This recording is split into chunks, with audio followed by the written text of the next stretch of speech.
Good evening, everybody. My name's Andrew Mason. I'm going to co-host this talk with Dr. Vijay Murthy, and our special guest tonight is Professor Dominik Wujastyk. So he's going to be doing a talk on Suśruta's classic Compendium of Medicine, Recovering a Medical Classic.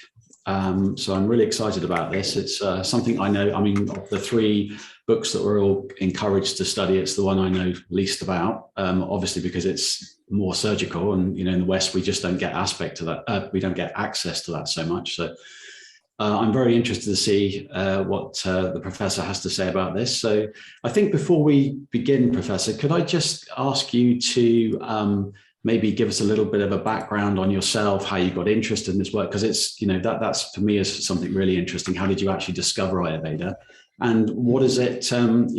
What is your main interest in this work? Yeah, thank you very much, Andrew, and thank you to everybody, to Dr. Vijay and to everybody at the Ayurvedic Practitioners Association. I was in the UK when the APA was born, and I sort of witnessed it, putting itself together in the early days. So I'm so glad that it's obviously flourishing like this. My interest. So actually, yes, there's a podcast in which I explain all this. Antonia Ruppel has a podcast on contemporary Sanskritists talking about how they got there, and so you can hear that. But it's much too long and detailed, so it's out there somewhere. But it does tell the whole story. But to cut it very short, I joined a group. I was a teenager in Malta, in the Mediterranean. That's where we arrived. My family arrived there when I was 11, and I had all my secondary education and everything there. And while I was there, I got interested in philosophy and joined some evening classes, which were run by a group called the School of Economic Science. And maybe some of you know it, or even go there yourselves, because their headquarters were in London.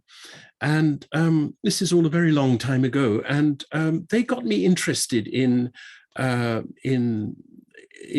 religious matters, and I recognized a lot of Uspensky in what was being taught there, because that was part of the background of the School of Economic Science, mixed with Vedanta.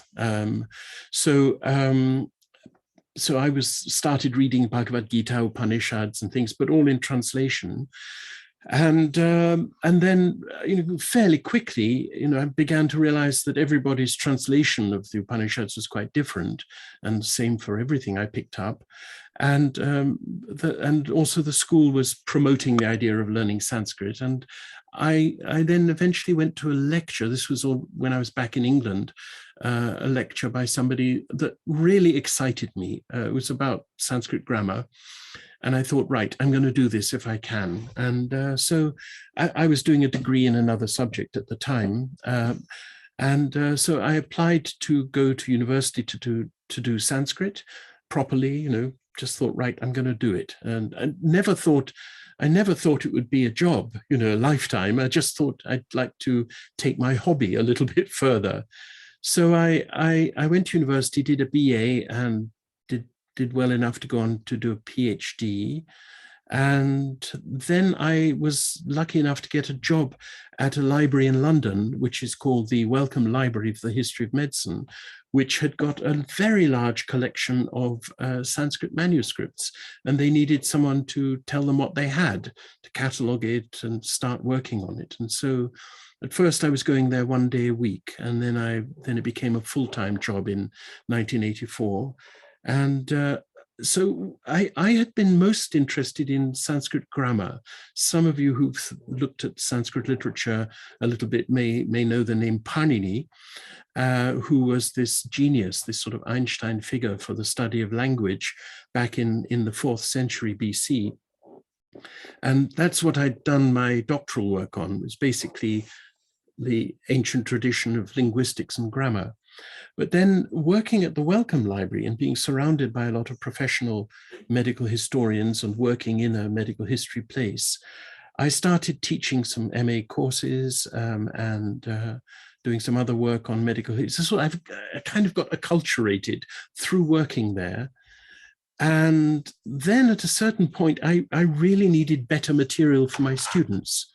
So I spent some time writing a book, which came out later as The Roots of Ayurveda.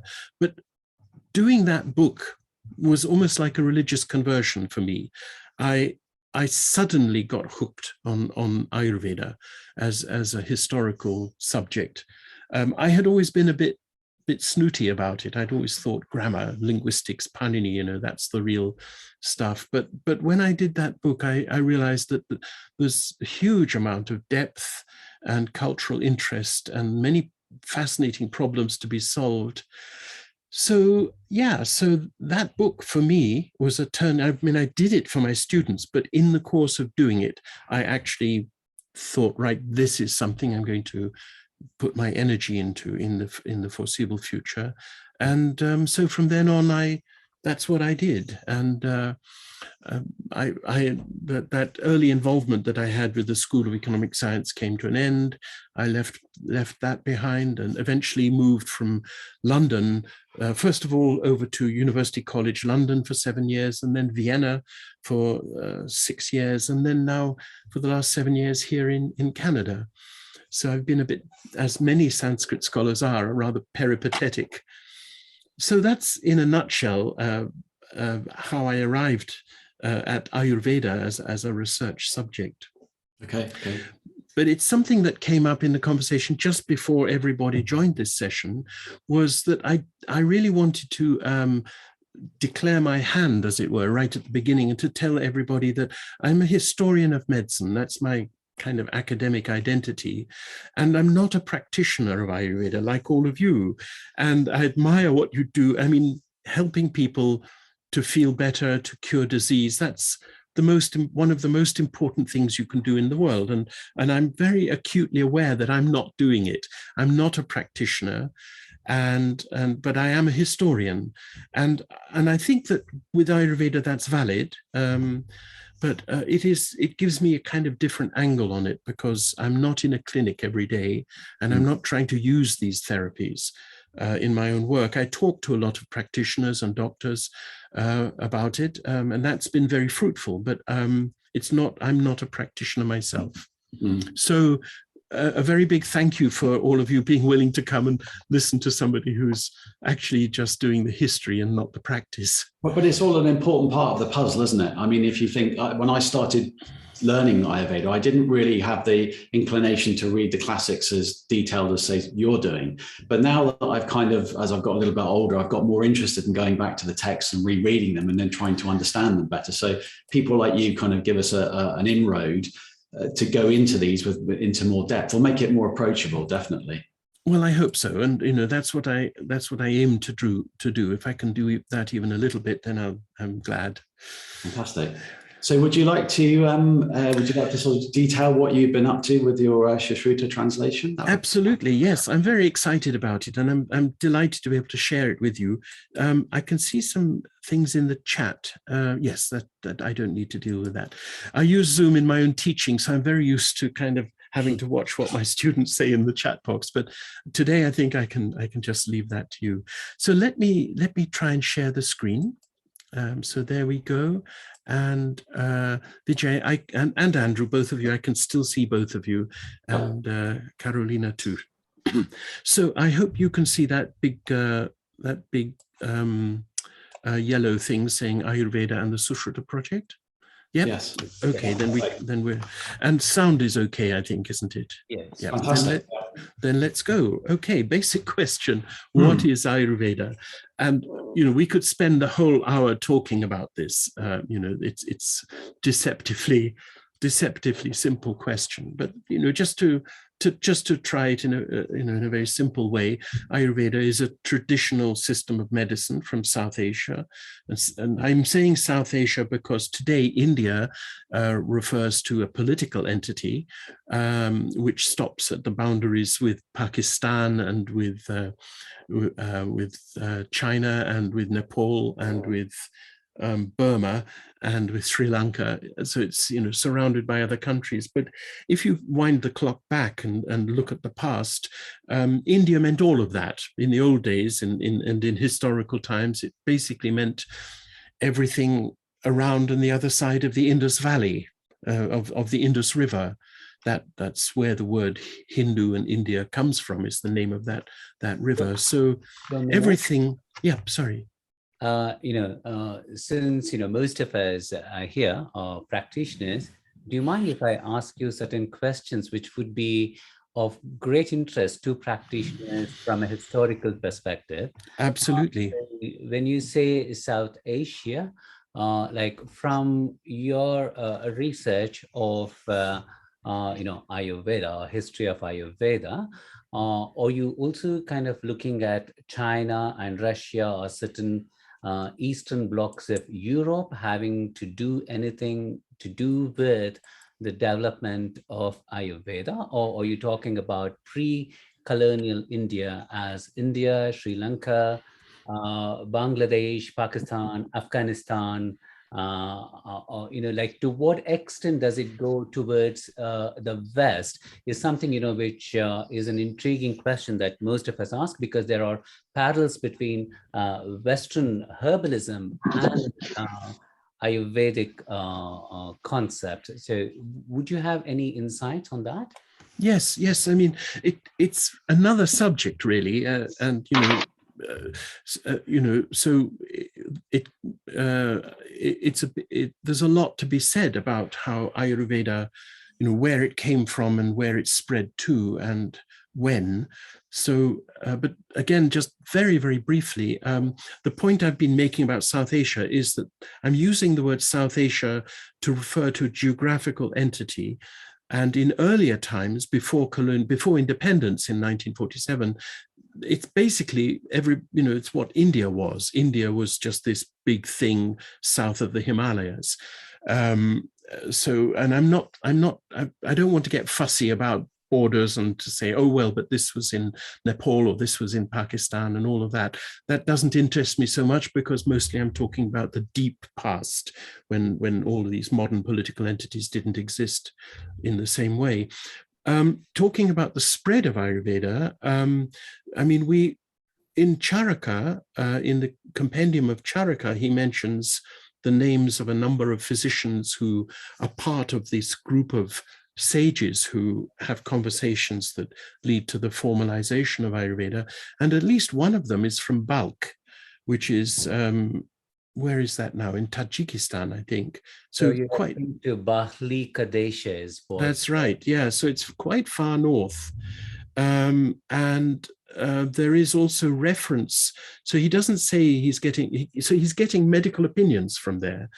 Yeah. He refers to China now, or China Desha, but it's not completely clear. That could be northern Burma. It could be sort of east of Assam and in that direction. That's quite often what China refers to in early Sanskrit texts, but it could also be modern China too. There, he's not saying he's getting medical opinions from there. He says that the people there eat too much salt and it makes them go bald. Go figure. It's a funny one, but maybe it's true. I don't know. But so he knows about them, though. That's interesting. Then there's, skipping forward many centuries to the time of the Abbasid Empire in the Middle East, and especially when Baghdad becomes a capital city under the Abbasids. The Abbasids conquer a lot of Central Asia, and they bring somebody from Balkh to Baghdad who then to become their vizier, to become basically the prime minister, and actually in a way kind of more important. He's not the caliph, he's not the capo di tutti capi, but he's still got a very important governmental position, maybe like deputy president or something. So this gentleman from Balkh was trained in Ayurveda, actually. We know that he learned Ayurveda in Kashmir. So he comes to Baghdad, and then his children and his children, we don't know his name, but then his children's name we know, they become, over many generations, over three generations, they become advisors in Baghdad, and they bring Ayurvedic ideas to Baghdad, which is a great cultural center at the time. And there was this in the 8th century, so 8th and 9th century, we get an influx of Ayurvedic ideas in Baghdad, which then some of it gets translated into Arabic and gets distributed through the Arabic world that way, which some of that gets translated into Latin and so forth. And there are other things. I haven't mentioned Dioscorides, but Dioscorides, who is, what is he, 50 AD or something, or BC, I can't remember, but very early. Dioscorides mentions Indian herbs. So he's a Greek author writing about herbal medicine 2000 years ago, and he's aware of India. So there's definitely have been crossovers and communications. Unfortunately, we can't say, there is a Sanskrit work on medicine that was translated into Greek, or a Greek work on medicine translated into Sanskrit. You can say that about astronomy, but not about medicine in India. So we've got all these hints, and we know about links in the wider world, but yeah, and then after independence, and especially in the 20th century, Ayurveda then globalizes and modernizes, and that's a big sociological process, and we know quite a lot about it, and about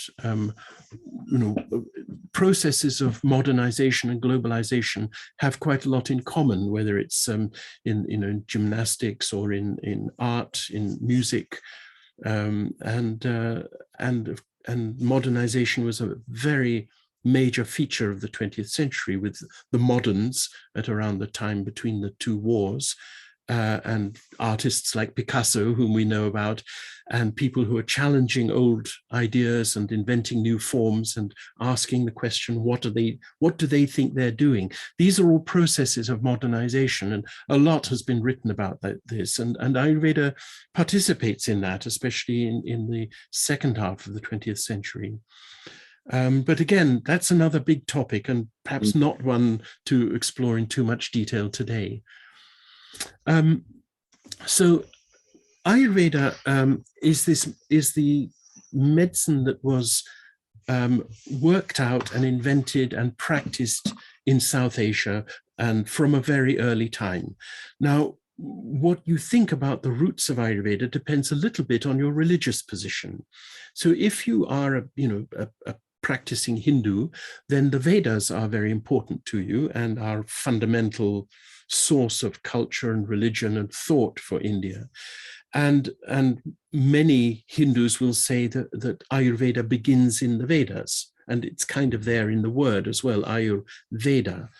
So it sounds like it does, but then you can become puzzled if you go to the Vedas narrowly conceived, by which I mean the 1028 hymns of the Rig Veda, which are written in a very archaic form of Sanskrit, and you read them, and it doesn't mention doshas, it doesn't mention karma, it doesn't mention dharma, all sorts of things that we're used to thinking about aren't there. There are prayers for health. And if you look at one of the other Vedas, which is called the Atharva Veda, there's more of that. There are lots of mentions of plants, well, not lots, but quite a bit of mention about plants and prayers and mantras and health-seeking practices. But again, not the sort of systematic material that we're used to bringing, to having in our mind when we think of Ayurveda. The first time we actually get a mention of, say, Vayu, Pitta, and Kapha in any Indian literature anywhere is in one of the sermons of the Buddha that's preserved in the Buddhist canon, in the Tripitaka. There's a monk called Sivaka who comes to the Buddha and says, is it true that all sickness comes from karma? And the Buddha says, well, not exactly. There are 8 causes for disease, and they are disorders of Vayu, Pitta, Kapha, Sannipatika, all 3 of them at the same time, the accidents or external causes like hit by an arrow, the changing of the seasons, karma, and one more, which I can't remember. So the Buddha, this is in one of the sermons in the Sivaka Sutta. And that's the first time that's anything like that is mentioned, the Vayupita Kapha Sannipatika. We don't see that in any other text at that time. There are some other little hints here and there, but that's where we see these ideas coming into focus and being mentioned in a text for the first time. And we know the death of the Buddha was about the parinirvana of the Buddha was about 400 BC. Again, scholars have been working on this problem, and there have been some big revisions since the 1980s. So it used to be that the Buddha's nirvana was thought to be 483 or 486 BC, but that's been revised. So the new working date for the parinirvana of the Buddha is 400 BC, which means because he taught for 80 years, he was born in 480 BCE. So we believe that these scriptures, the Buddhist canon, is, I believe that it's a fairly close, a very accurate rendering of the things the Buddha said during his life.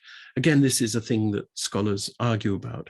But if you just sort of take that view that this is pretty much what the Buddha said, then this encounter with Sivaka must have happened in around 460, 450 BC.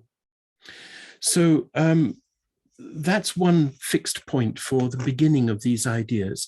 And my colleague Ken Zisk has argued that the very earliest working out of Ayurvedic theory and practice and herbal remedies and so on took place amongst ascetics. So the best known, because we have the canonical writings, are the Buddhists, but there were many other kinds of ascetics too. There were the early Jain ascetics, the Ajivikas, and others too. So if there is this ascetic community living in the Ganges basin in the 5th century BC, and they seem to be working out these ideas that later on we call Ayurveda. So, I mean, that's a take on it. Some of the plants that are mentioned in the Rig Veda are the same plants that are used later on in classical Ayurveda. On the other hand, there are some differences. So, for example, it's clear that at Rig Vedic times, fever was a problem, but they call fever by a different name. They call it takman, whereas in the classical Ayurvedic literature, it's called jwara, as I'm sure you all know. So the language changes as well. And Ayurveda is very impressive because it's systematic. It's got a theory. It's got a theory of how the body works. And the Rig Veda doesn't have any of that theory. And the Atharva Veda is the same. They present some illnesses, sometimes with different names, sometimes the same. And then they say this prayer or take this medicine. But there's no appeal to an underlying model of the body and that there are processes causing this illness and how to address those underlying processes. We don't see any of that. So there's obviously a lot of historical change going on. And regrettably, we don't always have the sources we would like to be able to be as clear as we want to be with this very, very ancient history about how it all starts. But it begins to come into focus in the middle of the 5th century in the Ganges Valley, and we see these hints of a theoretical system being born in the Buddhist literature. It's preserved as a snapshot of it in the Buddhist literature. Dominik? Yeah. Would it be correct to say that while we look at where the words originated from, or we can find in the scriptures, because Vedas are more Shruti, they're not Shastra, whereas Ayurveda developed as a Shastra. Therefore, the practice of Ayurveda would definitely predate the religious practices, whether it is of early Hinduism or later Buddhism or Jainism. So I would say codification of the principles of Ayurveda. Yes, so you're presenting an argument from silence, which is totally doable, but it's based on your faith about what exists and not really on evidence. So it's completely possible. Absolutely. Ayurveda could be 10,000 years old, but we have no evidence for that. So as a historian, I always need data points. You know, I need to be able to say, oh, there it is in a text. There's the word dosha, there's the word kapha, and you know, and sort of being able to nail it down. And so, you know, as a historian working in the world of universities and having to make arguments with my colleagues and being challenged all the time, and you know, it's like I'm in the boxing ring. I can't make arguments of the type that you're making. No. I can't. That's not allowed for me as a professional historian. I can't say it must be there, because immediately somebody comes up to me and says, "Well, okay, show me," and then I can't.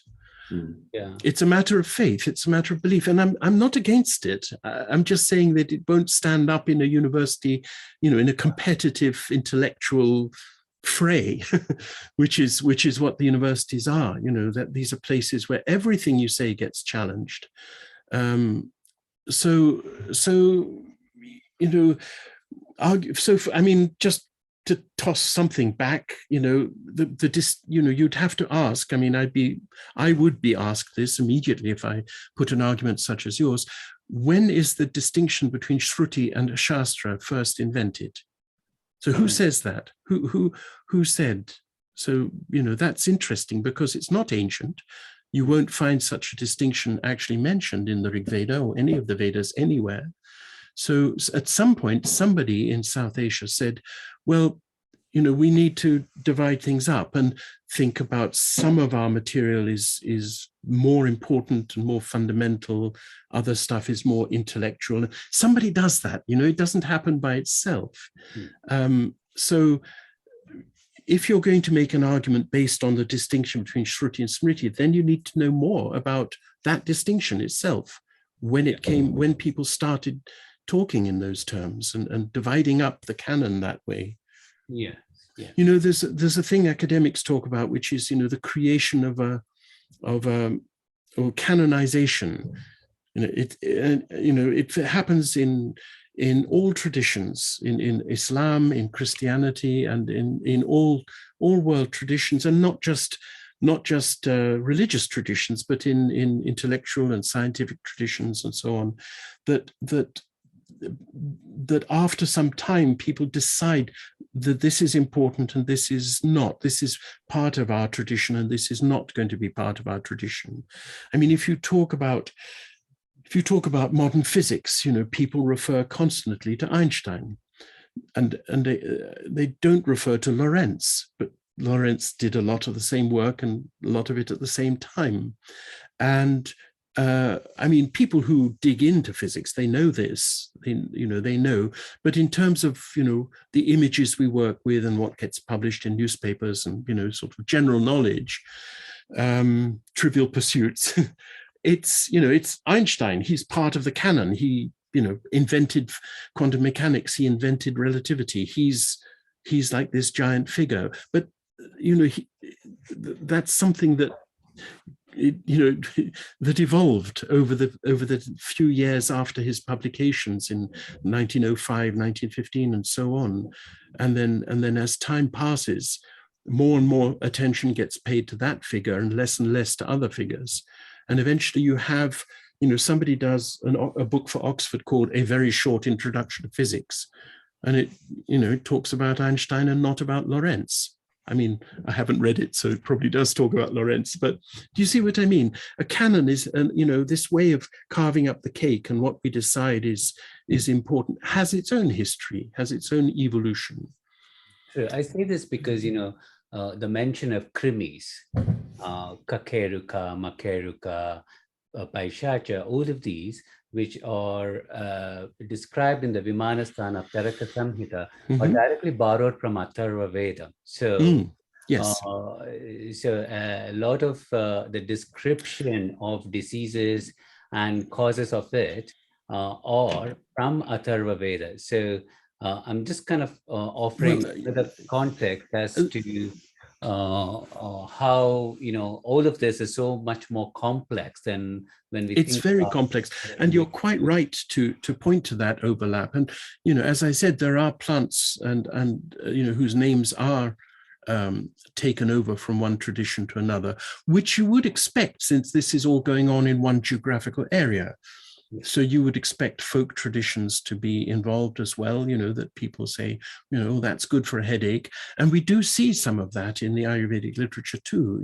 We do see some of the commentators saying, well, I don't know what this plant is, but if you go and ask the people in the hills, they will tell you things. So this relationship with local traditions is also part of the Ayurvedic tradition as well. And, yes, I mean, as you say, there's also descriptions of the human body in the Atharva Veda, which some parts of which are taken over into the classical Ayurvedic texts. So there is some overlap, but what you won't find in the Atharva Veda is the Tridosha theory. It's just not there. Yeah. So, another area, this is also something I've been working on recently, is poisons. So this, in the Kalpasthana of Suśruta, there's a lot about toxicology, and humoral theory is almost completely absent. It never mentions the doshas. I mean, it does, but just almost never. So that we've got, eight adhyayas, 8 chapters of Suśruta, which are all about plants and animals that are poisonous, where it's the basic structure of how things are presented is the snake bites the patient falls down, turns brown, starts foaming at the mouth. Do this, give them this plant, do this therapy for them. And there's no theory. It never says this is because their vayu is decreased and their pitta is increased. That's never says that. It's always a direct one-to-one connection between the illness and the therapy. And that way of talking is very much more like folk medicine. In fact, I think it's, how do we define, scholarly medicine as opposed to folk medicine? And one of the things I think it's a complex question, but one of the things we might say is that scholarly medicine has a system, it has a theory. Yeah. It has an underlying model about what's happening in the human body. So, but as I say, Suśruta's Kalpasthana doesn't seem to show much engagement with such a theory at all. When you're saying Suśruta, though, are you talking about this as coming from the manuscript that you're currently working on? Well, both, because there's a lot in common. So, and let me return to my material and sort of tell the story about Suśruta, because then some of this will become clearer, that what we've discovered with this ancient manuscript is not like something that's completely different. It's very much the same work, but there are some differences in detail that really add up as you read more and more of it. Verses missing, things are shorter, some plant names are different, some therapies are different. And so actually it gives you, in the end, quite a different picture, but it's not like the whole of the toxicology section is missing. That's not the case. There's more to be said about that, but let me move through the material that I wanted to present. So the physicians who developed Ayurvedic theory and practice didn't write anything down for a long time. Indeed, we believe the current scholarship believes that in writing for India, sort of discursive writing, was invented twice in India independently, first time in the Indus Valley, and then completely forgotten and lost. And then a second time by King Ashoka, who lives in the middle of the 3rd century BC, and who needs a way of writing in order to promulgate his teachings or his edicts across his kingdom. He wants to carve on stone what he wants his people to learn. They're kind of like ancient blog posts. And so he does it, and his scribes and he have to work out an alphabet in which to do this. And they have some models. There is Aramaic writing in the Middle East that he's aware of, and there's another script called Kharoshthi, and so on. So it's not coming out of nowhere, but basically it's a new script that he's developing. And it's really only after Ashoka, in the last 2 centuries of the BC period, and then onwards towards the Guptas, that we start to get lots and lots of works written down. And this is really a huge moment in Indian culture and history, that is the transmission, the transfer, or the use of writing. We all know what a huge social transformation the widespread use of computers has been for us, for those of us who've lived through it, in the last 30 years or so, 40 years. And similarly for India, there's this moment, or these centuries after the Mauryas and before the Guptas, across that period of 0 BC AD, when writing suddenly becomes widespread, important, and things get written down. And so it's kind of in this period that we get written materials in all, not just Ayurveda, but across the board, especially in early Buddhist texts, but we get all sorts of things written down for the first time at this period. So the question I want to ask now is, what are the books we read? So I've kind of done this the wrong way around. Let me go back. No, let me do it this way after all. So before the books, when I say, I'm going to read Suśruta, I don't know if you can see on the small screen, but I pick up a book like this, but this is something that somebody's made. So what are those processes of making? Well, the first thing is manuscripts. These are the handwritten documents. And nowadays, we've got lots of these available digitally on the internet. So let's just have a quick look. I will be distributing my slides, this thing with all the links in it, to you after this talk. So you don't need to scrabble to write anything down. I hope that you'll have access to this thing with hot links in it.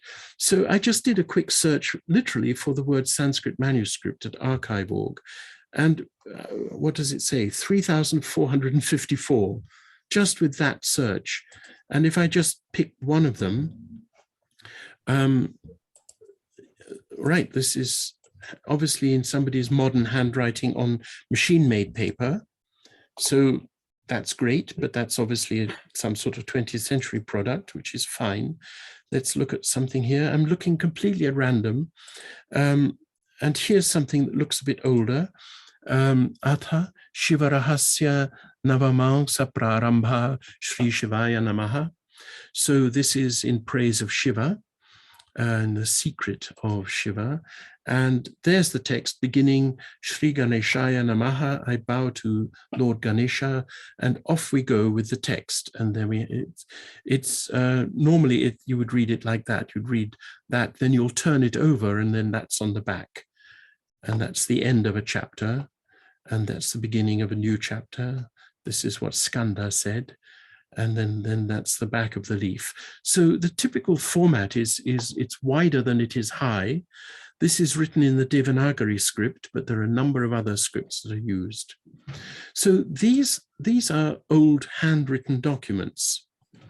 And I give some other links. So I run a website called Indology, and one of the links there is just indology.info. And I've got a link here to external resources that brings you here. So I've got some links to other things like the Raghunatha Temple Library, which is in Jammu, in lowland Kashmir. So here's a whole lot of manuscripts that have been photographed. And again, I'm just pretty much at random picking one. And this has been wrapped in a red cloth, which is lovely. Oh, it's got the vertical format of like a book. So this is more upright than horizontal. And there's a reason for this. if you know the history of the library where this comes from. This is very calligraphic, rather nice, beautiful handwriting. And it's obviously been stained by water damage at some point. And when you get to the end of it, there we are, that's the end. Here it says, just a few remarks by the scribe at the end, and there were some mantras and so on. So these manuscripts that I'm showing you are probably all come from probably from the 17th or 18th century. The first one we got, definitely 20th century. And where are they? Well, the ones I've shown you are from libraries. The last ones in the red cover are from the library of a Maharaja, the Maharaja of Kashmir and Jammu. So he had his own personal library that was kept in the temple grounds of a temple called the Raghunatha Temple in Jammu. And if you go there, then they've got rooms full of manuscripts. And there's the gentleman Compendium who's been photographing them, so putting them on the internet. So that's very useful, with permission, I may say. But it's very often to wander into somebody's house, a traditional Brahmin family. And I mean, this is an experience I've had often, which is that you say, after a while you've had tea or talking about the grandchildren, it's all very nice. And you say, have you got any manuscripts? And they'll say, no, none of us. My son is doing computer science in California, So, and then your eye kind of goes over their shoulder to a cupboard at the back of the room, and you say, oh, but what about those? And, oh, those are of my grandfather. We don't know anymore how to use those. And it turns out they've got 2,000 manuscripts, and it's just in a cupboard, and it's treated with respect because it's a family heirloom, but nobody's engaging with them. And they've kind of even really, forgotten that they're there. But sometimes there'll be a list of them. So this is very typical of the sort of thing you get shown sometimes, which is a little booklet, just handwritten, a list of manuscripts. So this is from somebody's library in Srinagar in Kashmir. And it's just a long list like this. So there's a gentleman in Srinagar who's got these manuscripts in his collection. It's actually 38 pages long. So we've got the Rama Stotra, the Rudrayamala, the Jwala Stotra. These are in praise of different deities. Here's the Yajurveda, Anusmriti, extract from Mahabharata, Pancha Gavyaviti, rules about using the 5 products of the cow, and so on. And this will be a private collection. It's quite extraordinary that private families quite often still have a lot of manuscripts. And it would be very interesting to look through and see if there's a copy of the Suśruta Samhita here, which I haven't done, but I probably should do at some point. So there are manuscripts everywhere in India. And what the process of getting from that to this, to a print, sorry, Mother, I've got the focus thing turned off, but getting from manuscripts to printed books involves some steps, and that's what I'll explore with you a little bit now. So once you start looking for manuscripts, you find more and more and more. There are lots of them. As India has been, India privileges the tradition of recitation and oral tradition. And that's true. There are extraordinary feats of oral tradition in India, especially amongst families who preserve the Vedas themselves. I had a student here in Edmonton in Western Canada who could recite the Shatapatha Brahmana by heart. I don't know if you know that, but the translation is like, I don't know what it is, 12 volumes on the shelf. To recite it took him a week without repeating himself and without ever looking at anything written. And he goes every year, he goes to Maharashtra and joins in with some others who do the same kind of recitation. They have a month or two together practicing, keeping it fresh, keeping it alive. Then he comes back and he's a priest at the Hindu temple here in Edmonton. And he has this extraordinary amount of material memorized. And so that is definitely a strong tradition in India. At the same time, writing has always been very important in India. And we know that because the literature tells us, there are treatises saying how to make ink, how to make a pen, how to prepare the surface of a manuscript for writing on. And we have these manuscripts surviving. We have not just tens, not just hundreds, not just thousands.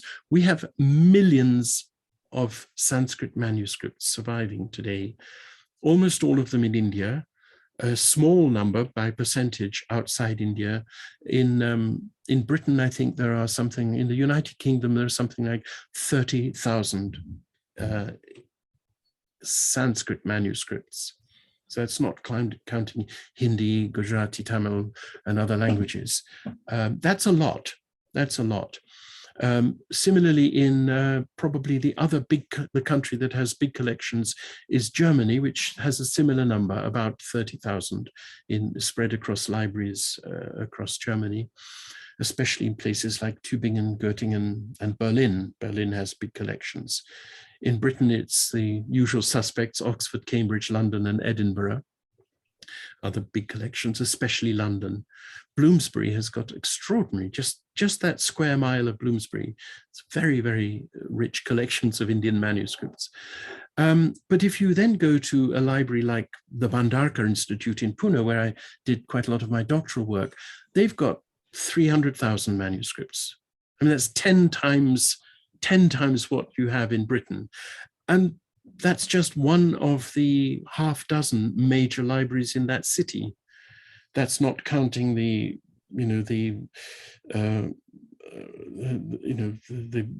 what's it called, the Maharashtra Itihasa Sangshodak Mandal, the Society for the Study of History, which has also got, I don't know, 10, 20, 30, 40,000, maybe 100,000, I can't remember. The university has collections, and there are others, and that's just Pune.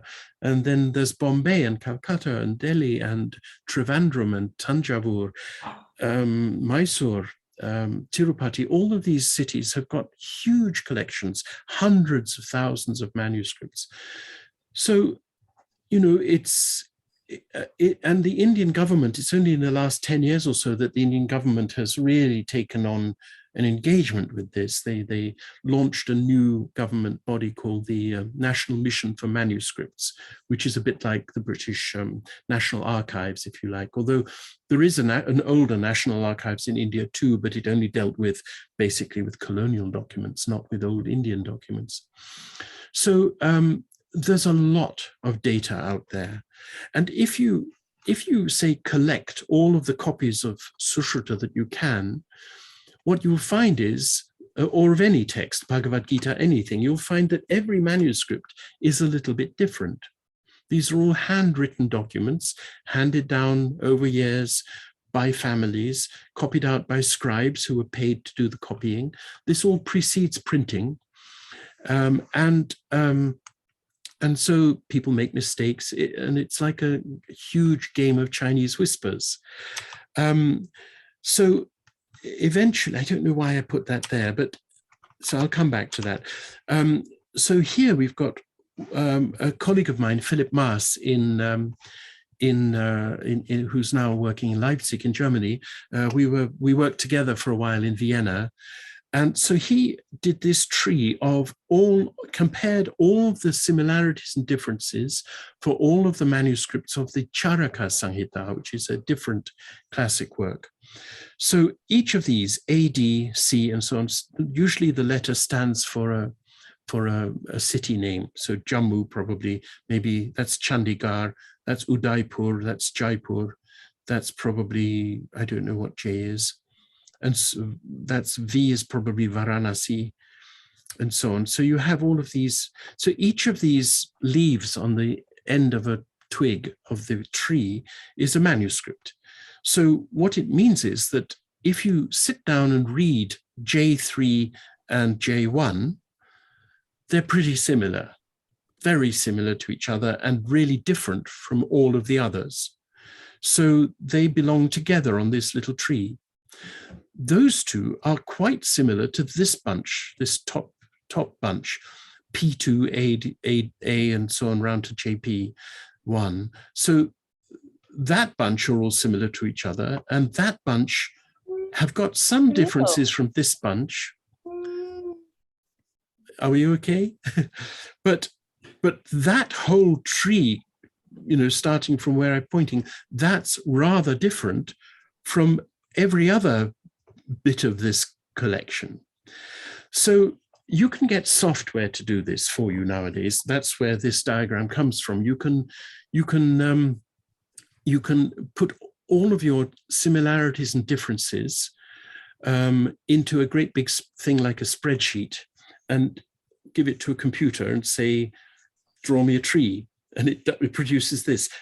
You can probably tell I'm simplifying hugely, but one of the things that's been really interesting about this for those of us who work on this kind of thing is that the theoretical problem of turning a vast number of similarities and differences in a transmission of manuscripts turns out to be identical structurally to the problem of analyzing ancient DNA.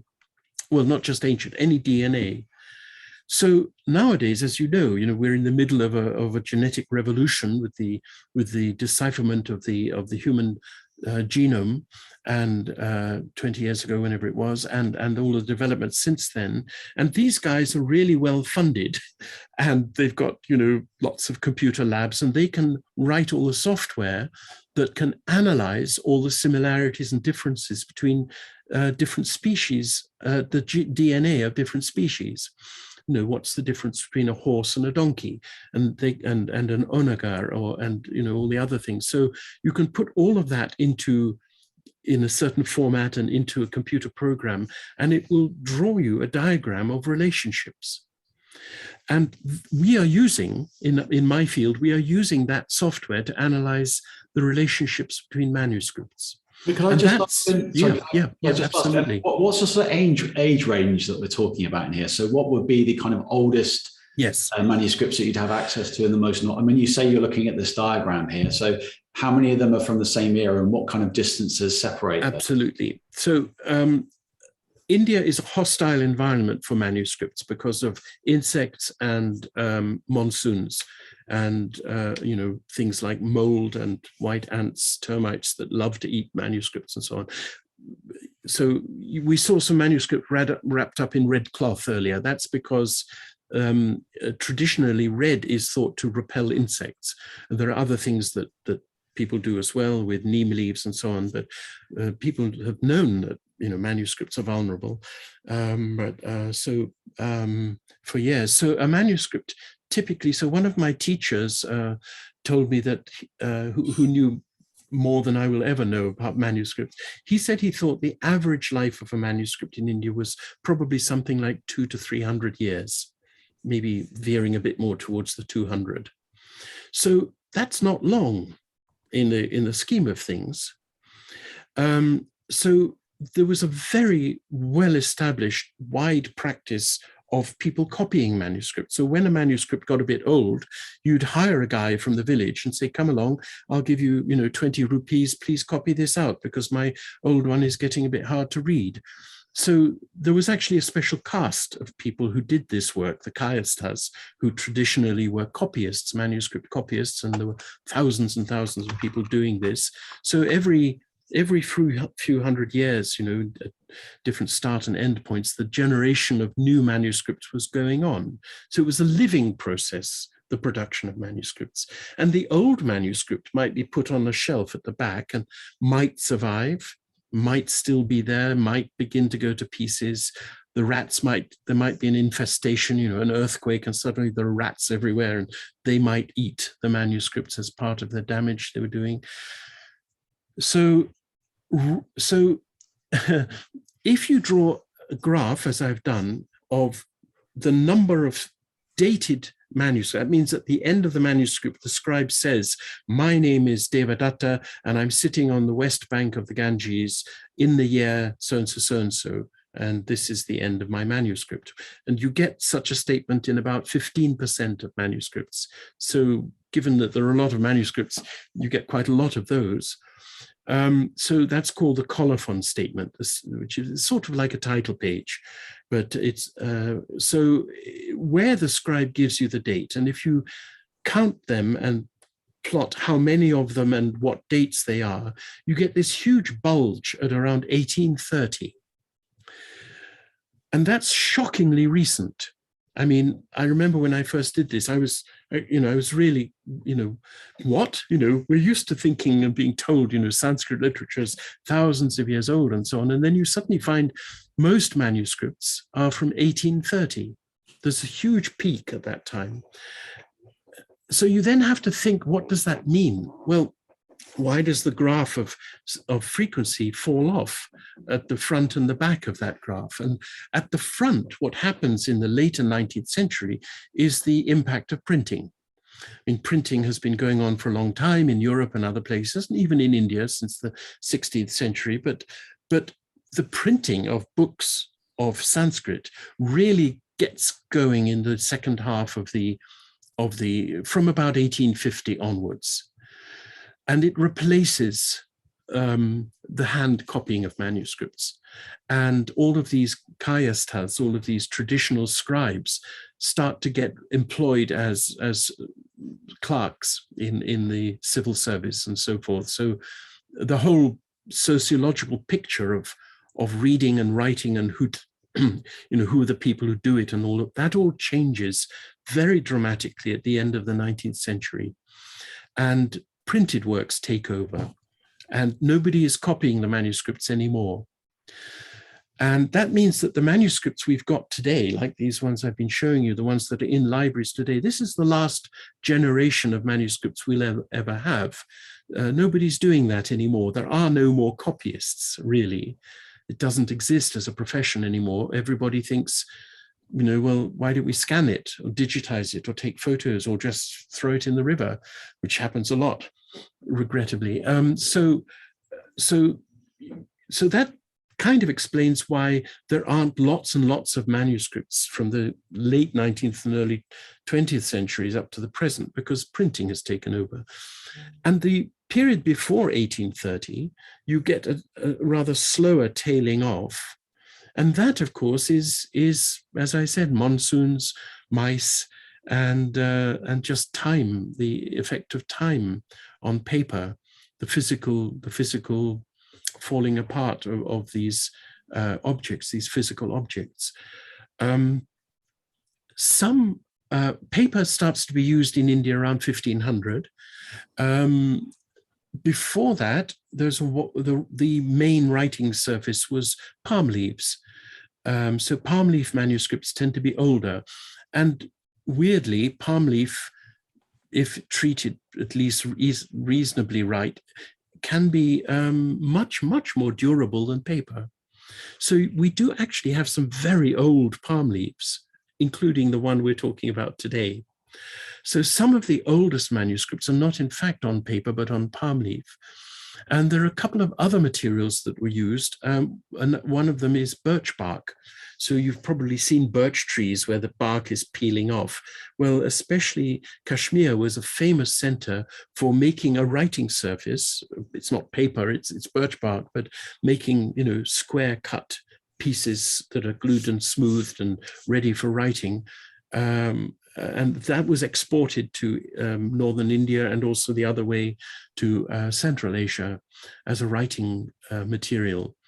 Birch bark is different from palm leaf in that it really doesn't last well.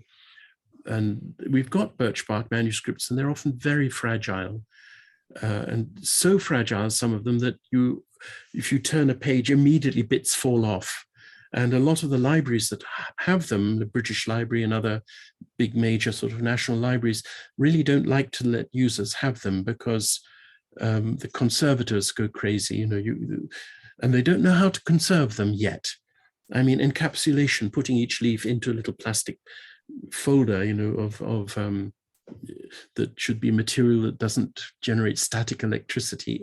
There's a whole lot to this, but encapsulation can be one way to preserve birch bark manuscripts, but it's difficult and they're very fragile, and mostly libraries just like to keep a low profile and hope that at some time in the future there will be some new technology. We'll just spray them with something and then they'll be like, I don't know if some of you do a jigsaw puzzle at Christmas and then you want to keep it and put it in a frame afterwards. I've just done this myself earlier this year, but you can buy some stuff that you squirt or wipe over the jigsaw, and it's just a very thin layer of glue that will stop the whole thing falling apart when you frame it. So we need something like that. We haven't got the right technology yet for the birch bark. And before that, there are some very old documents carved on wood, and before that on stone. So various writing materials have been used in India, but you'll notice that I haven't mentioned parchment, because people in India never wanted to write on animal skins because of the doctrine of ahimsa, that you shouldn't hurt anything. So the very oldest manuscripts we've got are Buddhist palm leaf manuscripts dating back to about the 1st century BC, that have been found buried in stupas, Buddhist stupas, especially in places like Afghanistan and Gandhara in the far north of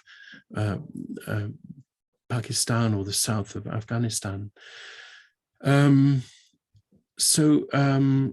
this is like one or two things, and you don't start to get manuscripts in volumes until after 1200 AD. So you're always looking at copies of copies of copies of copies. And that's why you get this situation that I've got on the slide, which is you've got lots of copies and you have to try and put Humpty Dumpty together again. You have to look at, it's incredibly painstaking work, but you have to try and look at all the similarities and differences and make a decision that, let's say, P1 and J2 are quite similar to each other, but really different from B5 and JN. So, and you can do it. And people have been doing this for a couple of hundred years, actually, but now that we've got computers, it's turned into a different kind of job. And we have this amazing ability to analyze a lot of data rather quickly. So Philip Maas, who I mentioned, did this. You'll see that I've called this the unrooted tree, because the computer doesn't know history unless you tell it, but it just has got data. So it gives you this tree of relationships, but it doesn't know what's old and what's young. So you have to use arguments about the dates of the manuscripts and about what you know about the work, what parts of the work you've judged to be early or late on historical and philological grounds, and make a statement like this: most probable route. And so what Philip is saying here is that if you pick this up like a children's, one of those things that dangles over a cot, mobile or something. Yeah, and then it would all, they'd all shake down, and you could say, well, this right here is probably where the whole thing begins. This is the oldest reconstructible version. So once you've done that, you'll begin to sort of read. It's a kind of forwards-backwards process, but you're saying basically that M, C5, V2, all of these ones near the middle here, these are all the ones that are going to be most important when you're trying to reconstruct the oldest version. So Philip did that, and then this is the production of the tree, and A is just a made-up number. So all of these numbers are just, these letters are just symbols. These are no longer manuscripts. Along the bottom, there are manuscripts, these things on their side. So here we've got, I think it's 10, if I remember rightly, 10 manuscripts, which we in the project used to call the Golden 10.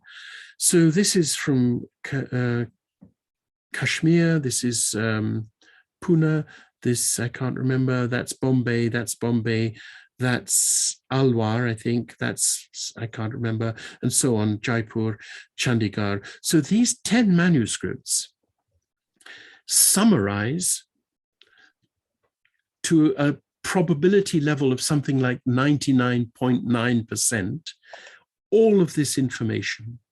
In other words, you don't have to read all of them because lots of them are very similar to each other. And if you choose these 10, and this is a mathematical calculation, if you choose these 10 and apply what's called the parsimony criterion, these are the 10 manuscripts that most represent this whole big group.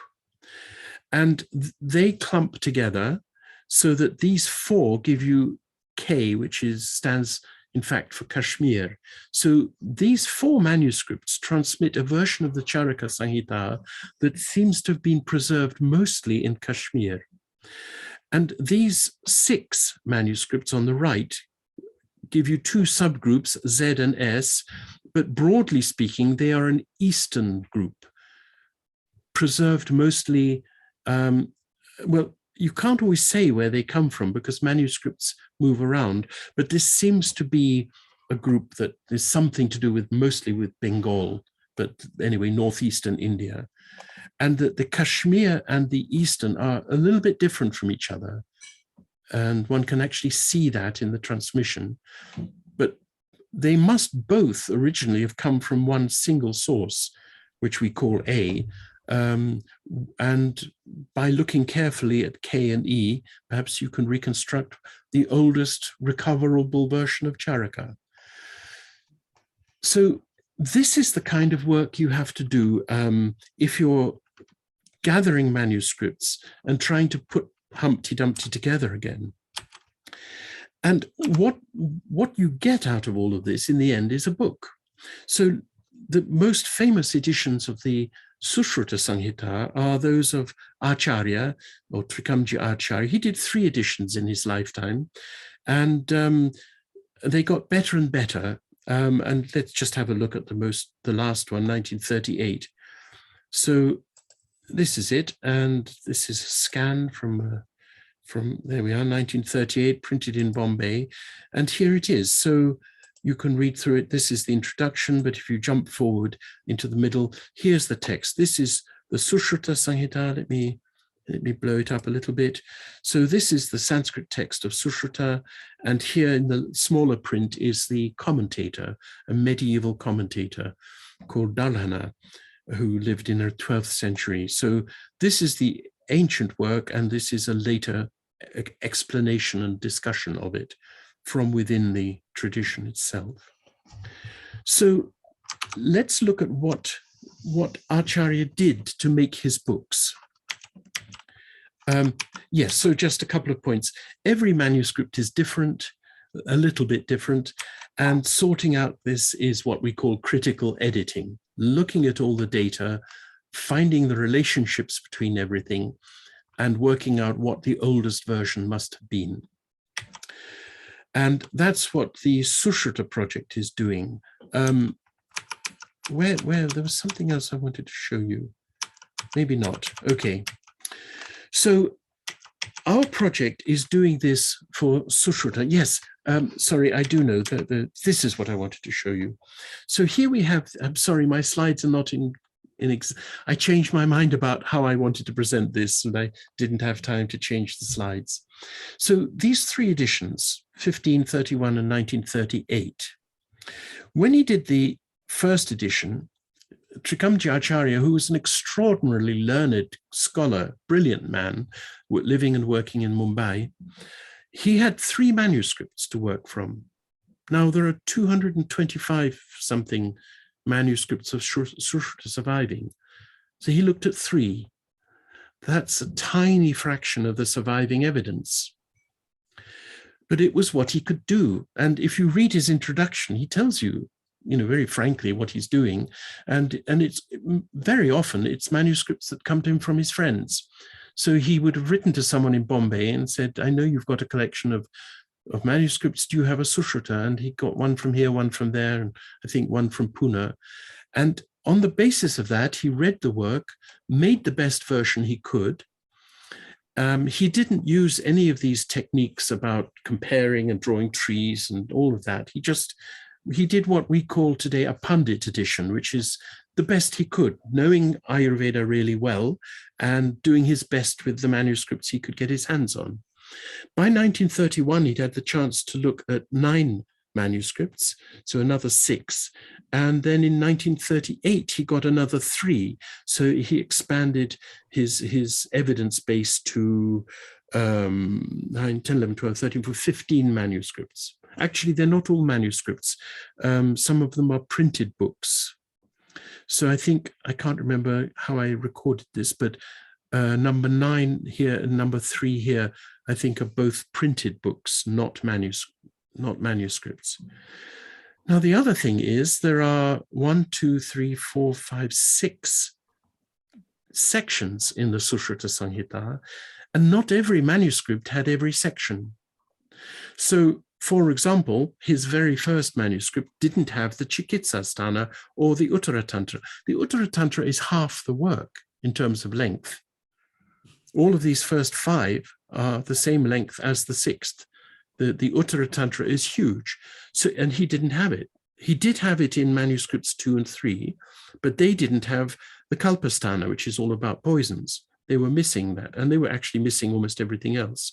So these black dots give you a picture of what he was getting from these manuscripts. They're very spotty. Basically, number 5 is the only one that's got everything. He doesn't tell us which manuscript he was using as number 6, and there's no way to find out what it was. He doesn't give us enough information about it, so we don't know.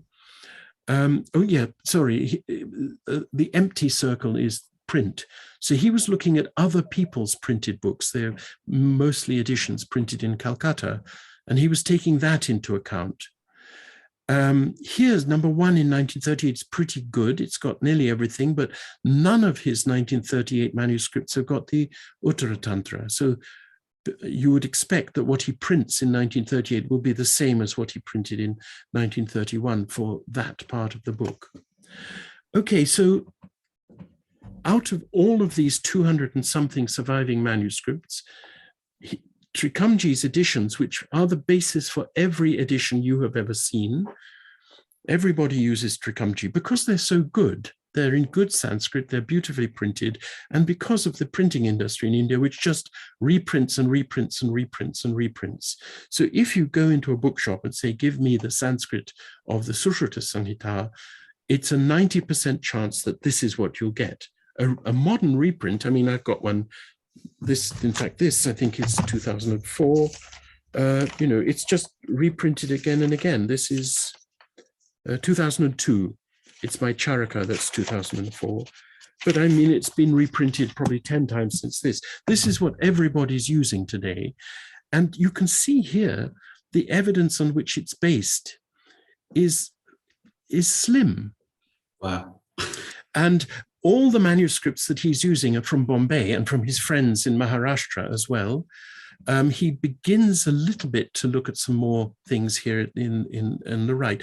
This diagram is coming from by the way, from an article that's we're just finishing it off as part of the project. Jason Birch and I have done a lot of work on it, and I hope that it'll be published later this year. So you'll be able to read more about all of this in more detail. So in your study, how many copies are you actually looking at? Are you looking at all 30? 230? No, absolutely not. So in the face of all of this, so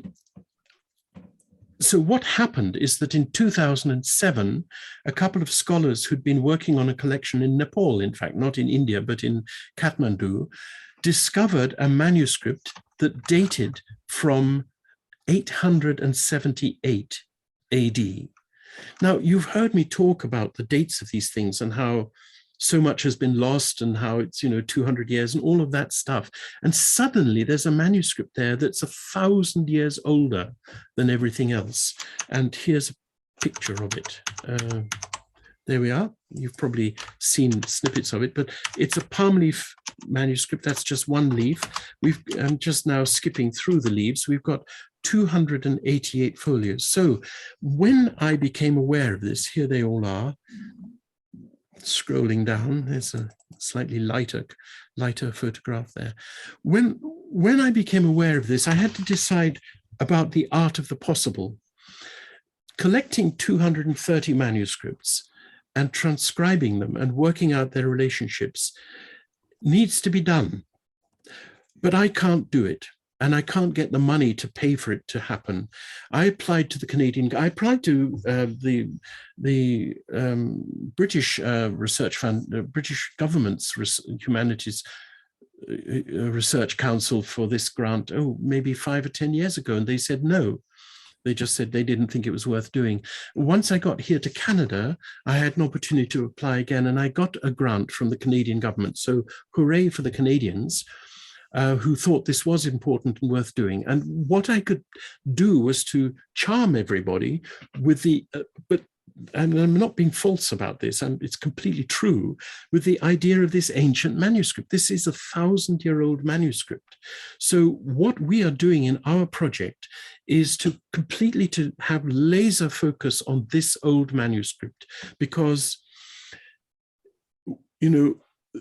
looking at the 230 other ones that have survived it's a huge job. And all of them, almost all of them, I mean, you can't tell unless you've really looked, but it's unlikely that there are going to be many earlier than about 14 or 1500. In fact, we've started trying to make a list of some of this stuff, and where's the quickest way of getting there? Did I bring it up? It's not there now. Well, never mind. Indeed, the oldest one that we can find is about 1500, and then there's just a gap until this dated one from 878. So the study of this manuscript enables us to get in a time machine and go back to the 9th century and see what they thought the Suśruta Samhita was at that time. Wow. And that is already a very, very worthwhile thing to do. I mean, it's irresistible. You've got to do it. You've got to read this thing. We've discovered it. It's amazingly old, and so we've got to read it. But it is really just one step in the journey of studying all the data that survives for us about Suśruta. But getting the money and the team together to transcribe even parts of these 230 manuscripts is going to be very big and very expensive. What I'm hoping is that the work we do on this project will motivate people to think about what can be done. Let me get back to my slides. That's a huge gap, isn't it, between the two that you're working with? So, I mean, what are the differences that what's really stood out for you as being different between yes. Okay, so I'll just give you a little bit more background and then talk about the differences. And I realize we're up against time, so I need to move to the end here. So there's our lovely, lovely old manuscript copied on 878. And by the way, I just recently discovered which temple it was. The scribe says at the end of the manuscript, he says the year, and it's the reign of King Manadeva, and he says where he is, and we haven't been able to understand it. And I finally worked it out about 2 weeks ago, and he's sitting in the Parshvanatha temple in part of Kathmandu, and we know the temple, we know where it is, so we actually know where he was sitting in 878 AD, which is very, very charming and nice to know. Now, we have got another manuscript, also palm leaf, much later, 16th century, also from Kathmandu, in the same library, no, in a different library, in the National Archives. And the readings of these two are very close to each other. So, I mean, really, really close. So we are treating this as a copy. It's probably a copy of a copy of a copy, but as being descended from this. And we're doing both these manuscripts, and they represent the same early version. So this is very much a project that's being handled with the assistance of modern digital humanities, because this enables us to leverage the money and the people we've got and make progress with a job that would actually, in the end, be a lifetime. But we can actually do something in 4 years, which is the money we've got.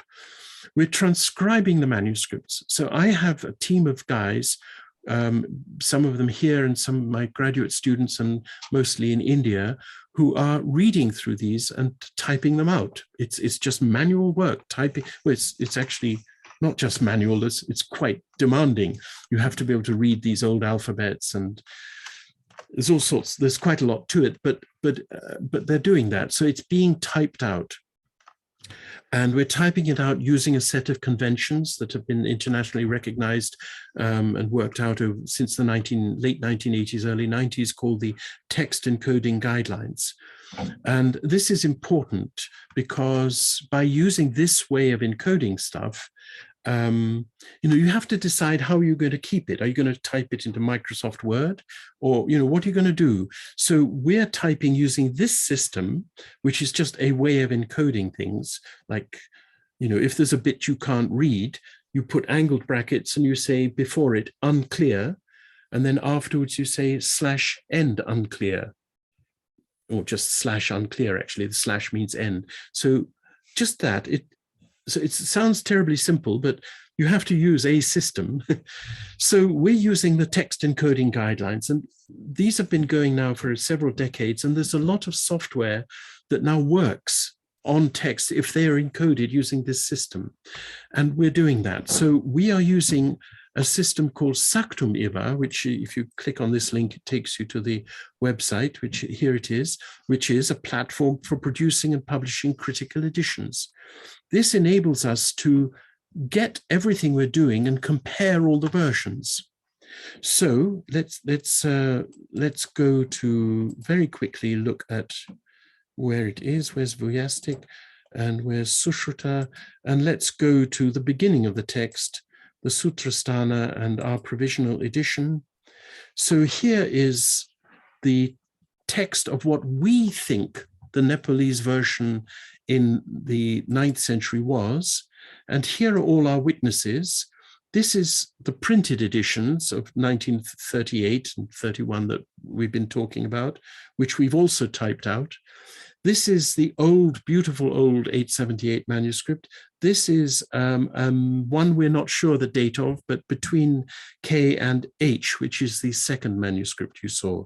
So we're looking at 3 manuscripts and 1 printed edition. And if I click Generate Apparatus, in real time, it compares all of these witnesses and shows me all the differences over here on the right. So I can look at a word, for example, abhisamikshya, and see, okay, there are no variants. But here, for example, pida bhavati. So so the printed edition says pida bhavati, but all the manuscripts agree that it's pida bhavat, which is a bit different. That's a very small difference, but so the question about how different is the text can be answered by doing this the other way around. Let's bring up the printed edition. That's the printed edition. And now let's collate against it all the manuscripts, not that. So now on the right-hand side, you will see all the places where the manuscripts are different from the printed book. It takes a second to do the work. So this kind of thing that I'm doing with you now was not possible before all of these kinds of software were invented. You couldn't just say, okay, show me the way that's different from this. All this is new. You know, it's all come up in the last 5 years or so. I'm sorry it's taking so long, but the chapter is very long. It may time out because when it takes this long, it means I need to subdivide the chapter and make it into smaller bites. No, it's managed it. Okay, so this is the print on the left, the big print there is what's in the book. And on the right, you can see all of the differences. So you can see, you know, some of it is very similar, but other things are more different. And this is where you can no longer, you can't just hand this over to a computer. You have to sit down and read it and think about it. And that's again what we're doing in our project. We are reading and thinking about all these differences and writing our own translation. This is interesting. We just hit a passage here where K and H are missing a whole lot of stuff.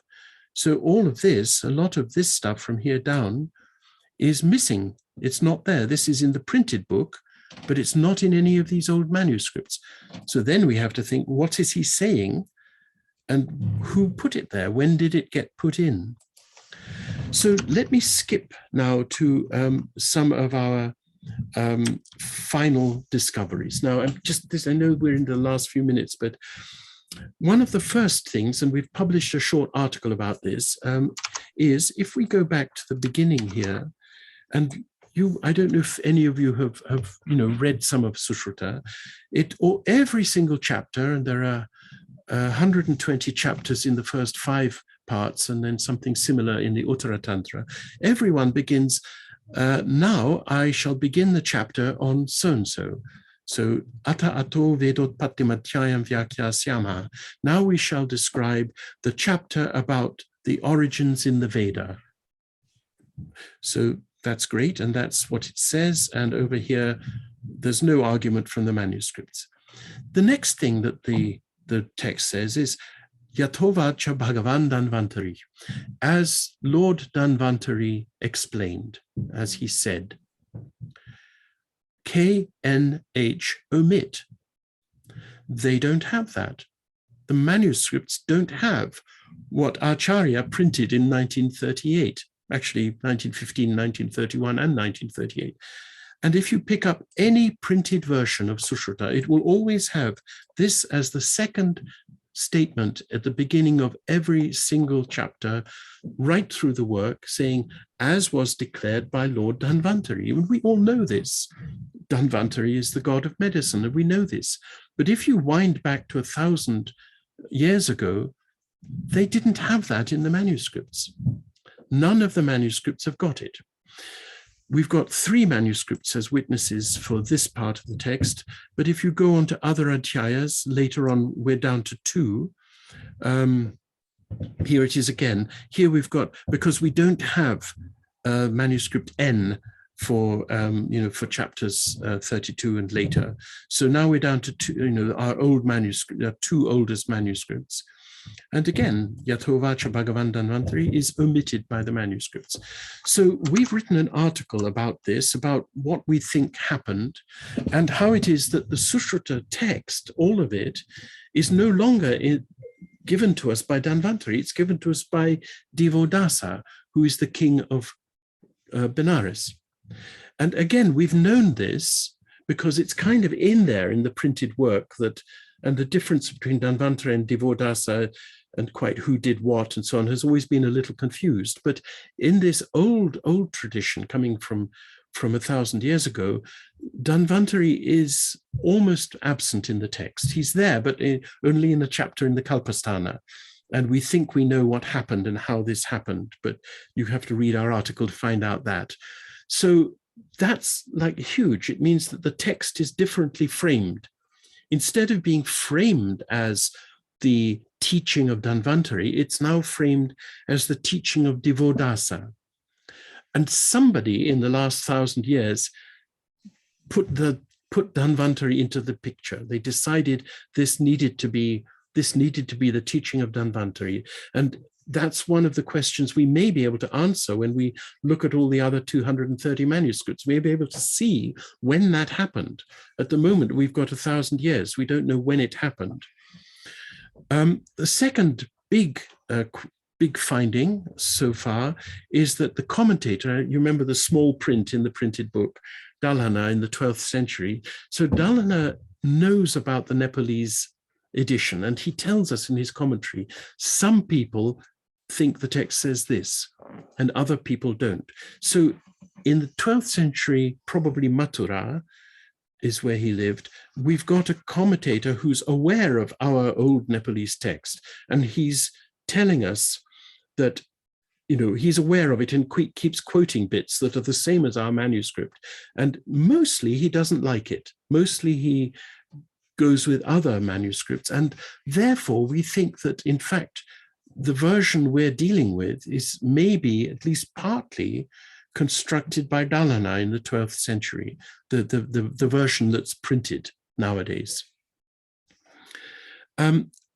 You saw that there was a whole chunk of stuff in the printed version that's not there in the manuscripts, you know, like half a paragraph is just missing. One of the discoveries we made earlier this year is that that quite a number of the missing verses are in fact taken from Charaka. So it looks to us as if somebody wanted to say a bit more. They were some copyist or some scholar at some point, you know, was looking at this version from Kathmandu, this old Nepalese version, and felt that it needed a bit of clarification or a bit more to be said, and turned to Charaka for that material. So again, this was a very recent discovery, but we've just sort of stumbled on this, that a lot of this missing material that's missing in our manuscripts is taken from Charaka. And then just another big example, I don't know if some of you have read bits of my book, The Roots of Ayurveda, but you may remember there's a passage in there about this idea that you can bring up a young girl by feeding her poison in small doses until she's becomes poisonous herself, and her sweat is poisonous, and her kiss is poisonous. And if you can then use her as a weapon to assassinate an enemy king by saying, I'm sending you this beautiful bride, and she will be a symbol of the union of our kingdoms, and so on. And then when the foreign king goes to bed with this poisoned girl, this poisoned virgin, he dies. The poison kills him. And this is a very old story, and it circulated all around Europe. There was a text that was said to be the secret teaching of Aristotle to his pupil Alexander the Great as a boy, and that story is told there. And there was another collection of stories called the Gesta Romanorum, which was actually it was a collection of stories that were read at mealtimes in almost every monastery in Europe. And so this story, this idea is there in Latin. And the oldest versions we can find of this are in Suśruta. And that's where it all seems to have started, which is amazing. And the whole story is just amazing. But not in the Nepalese manuscripts. And I was devastated when I found this. I've always thought this was a very colorful and striking, and it's again one of these moments where something from India gets spread all over the world, which we always love. But this story isn't there in the old Suśruta manuscripts. So now it's a puzzle. We don't know, how to interpret this, where it came from. It is present in the works of Vagbhata, but again, nobody's done this kind of work for Vagbhata. So again, who knows what we'll find when somebody looks at the manuscripts there. But it's come from somewhere else. So again, somewhere in this 1,000-year period, it's migrated. Somebody thought this belongs in the Sutrasthana. It's chapter. No, I'm getting confused about where it is. Anyway, it belongs in the text and needs to be added. And it got added to the Suśruta text. And now if you buy Suśruta in the shop, it's got the poison virgin story in it. But it was not ever so. So this is where I'll stop. I'm sorry, we're right up against time. And thank you very much for listening to me and for allowing me to enthuse about my project. And I would like to say that I just want to, before finishing, the website is sushrutaproject.org, and I want to say thank you to the project team. The collaborators are 4 very eminent professors who act as sort of guardian angels for the project. The research fellows, Jason and Andre, who have both done a huge amount of work on this subject and this project. Our research assistants in India and here who are doing the hard work of collaboration. And we've just added a new category of project associates, who are basically scholars who are using our work seriously, but who aren't paid by our project, who are not actually on the payroll, but have been finding our work interesting enough to start to use it in their own scholarship. I added this last week. This is Vitus in Vienna, but our research assistants especially have been just doing amazing work for the project. So I want to make a special shout for them. Fantastic. I should actually mention that the one of the articles, I think it's the previous newsletter that we did, has actually got a short overview of what you've been doing. So if anybody's got access to that magazine, all the links are in there and you can click. And there's that wonderful short movie, which is, I don't know what the origins of that. It's very difficult to find a full version of it. Do you know where that could be seen? There was a reconstruction of the rhinoplasty where they were. Yes. I'm actually, oops, all over the place here, but I can't quickly see it, but it was a actual documentary made by an American Australian production company long time ago. And I actually have it. I've got a copy of the DVD here. Oh, wow. Somewhere. And it's just this really old thing that's difficult to get nowadays. But and they interviewed me at the time. I'm a much younger man in that, and I think it was in the 1990s it was done. And yeah, I mean, Andrew, I can when I find it, sorry, I've got piles of stuff. The full thing, because obviously there are versions of it on the internet, but they're really cut down to like yes. minutes, and they're very old. So I've got a copy of the original DVD, that'd be great. But it's not really on sale anymore. But it is still protected by copyright. So I don't know what the rules are. But anyway, we'll talk about it later in our own time. Okay, fantastic. Well, I can't think of anything else to follow with. Dr. Vijay, if you think of anything else you'd like to ask? No, round up with. Yes. Thank you very much. Thanks, Professor Dominik. Sue, would you like to conclude the webinar, please? I've got bell ringing going bonkers here, so thank you very much. I'm looking at the comments as we've gone up, and everyone's fascinated, and they're all saying thank you very much.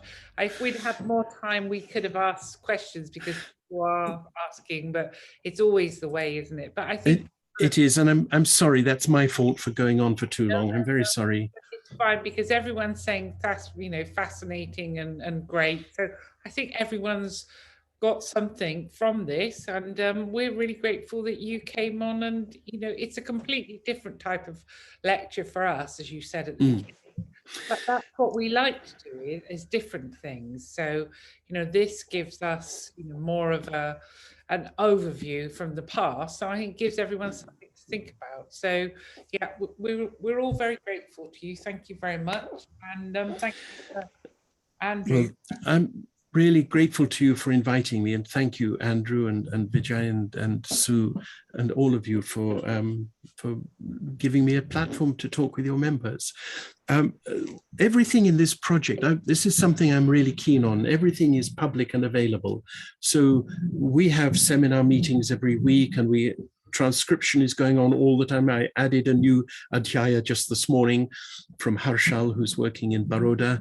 And so material is coming in, material is being processed, thought about, added to the project all the time. And, like I do mean like every day. And all of that is public.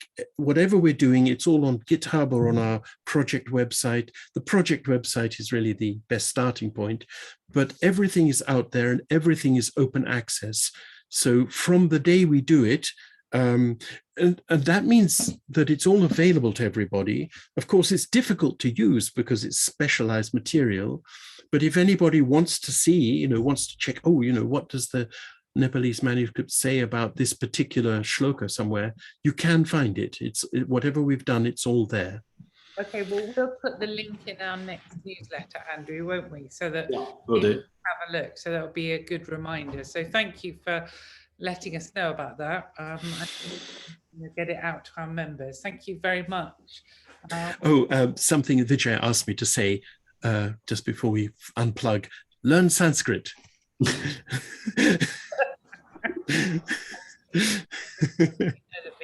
We've got a lot of people. We've got the connections with the college now, so they are starting to do that. Not me, sadly. It's a big ask, obviously, but Sanskrit is lovely. It's a gorgeous language and opens all sorts of doors. So and there's Antonio Ruppel's book, Cambridge Introduction to Sanskrit. A brand new way of learning Sanskrit, and really, really good. Makes the whole thing much easier. Well, if I could do it, then with that book, then anyone could do it, because I'm anything. Very well. Thank you very much. Thank you, everyone. Thank you, Vijay. Thank you, Andrew. And we'll see you at the next webinar, which Carolina, remind me, is when before we go for everybody on here. It's Annie. 10th of May, everybody.